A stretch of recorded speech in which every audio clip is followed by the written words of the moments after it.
Hello everyone, আমি তনুশ্রী চলে আসলাম তোমাদের সামনে রোজ দিনের মতো ছোট্ট একটা ভিডিও নিয়ে। তোমরা তো দেখতেই পাচ্ছ প্রতিদিনের মতো স্নান করে রূপচর্চা করছি। তো হঠাৎ করে আজকে বোনের মুখ থেকে একটা কথা শুনলাম আমি। বোনের বান্ধবী নাকি বলছে আমরা এখন বিল্ডিং বাড়িতে থাকি, নতুন নতুন পোশাক পরি প্রত্যেকদিন। তো এটা তো স্বাভাবিক তাই না? যখন টাকা পয়সা ছিল না তখন তো আর এখনকার মতো জামা কাপড় কিনতে পারিনি তাই না? তবে আমার বাবা মা তখন কিছু না থাকলেও আমাকে কোনো অভাব বুঝতে দেয়। ছোটবেলা থেকে আমি এভাবে নতুন নতুন জামা কাপড় পরে এসেছি। আর এখন কি বলতো, আমার মা যেখানেই যাক, কোচবিহার হোক কিংবা মাথাভাঙ্গা বা শিলিগুড়ি, যেটাই পছন্দ হবে যেখানেই দেখবে ওটাই নিয়ে আসে। সো গাইস, তোমরা কি বুঝতে পেরেছো? তোমাদের সাথে কথা বলতে বলতে দেখো আমি মাথাভাঙ্গায় চলে এসেছি। মাথাভাঙ্গায় এসে ছেলেকে ডান্স ক্লাসে ঢুকিয়ে দিয়ে এই কেয়া সুন্দরীর সাথে আমার দেখা হয়ে গেল। না ক্যামেরার দিকে নিজেকে দেখে বলছে যে আমি না অনেকটা শুকিয়ে গেছি, দেখ আমাকে কত শুকনা শুকনা লাগছে না? তো আমি আবার বলছি তোর এই কথাটাও আমি ভিডিওতে বলবো। তারপর কেয়াদি চলে যায় বাড়িতে আর আমি ছেলেকে নিয়ে চলে আসি কসমো বাজারে, 50%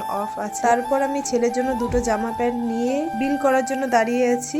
তারপরেই আমি চলে আসলাম বাড়িতে। বাড়ি এসেই আমার মাথা ব্যথা শুরু হয়ে গেছে। তো চলো ভিডিওটা আমি এখানেই শেষ করছি, বাই।